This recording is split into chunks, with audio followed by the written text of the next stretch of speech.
کیا فرماتے ہیں علماء دین و مفتیان شرعی متین اس مسئلے کے بارے میں کہ کیا کسی شخص کے فوت شدہ والدین کو معلوم ہوتا ہے کہ ان کے بچے کیا اچھا اور برا عمل کر رہے ہیں؟ بسم اللہ الرحمن الرحیم۔ الجواب بعون الملک الوہاب، اللہم ہدایت الحق والصواب۔ جی ہاں، آدمی کے سب اعمال کی خبر اس کے فوت شدہ والدین کو پہنچتی ہے۔ وہ اپنی اولاد کے نیک اعمال دیکھ کر خوش ہوتے ہیں اور برے اعمال سے رنجیدہ ہوتے ہیں۔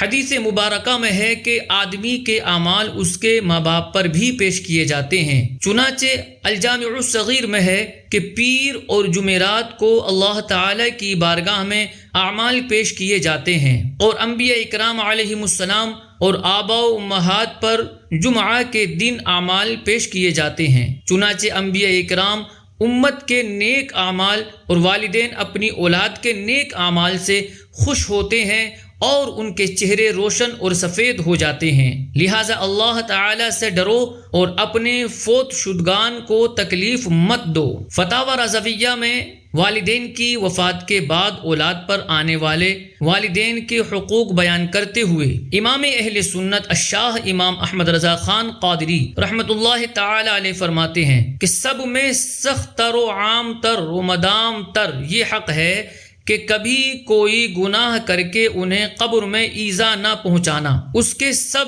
اعمال کی خبر ماں باپ کو پہنچتی ہے، نیکیاں دیکھتے ہیں تو خوش ہوتے ہیں اور ان کا چہرہ فرحت سے چمکتا اور دمکتا ہے، اور گناہ دیکھتے ہیں تو رنجیدہ ہوتے ہیں اور ان کے قلب یعنی دل پر صدمہ ہوتا ہے۔ ماں باپ کا یہ حق نہیں کہ انہیں قبر میں بھی رنج پہنچایا جائے۔ واللہ اعلم تبارک و تعالی ورسولہ اعلم، صلی اللہ تعالی علیہ وسلم۔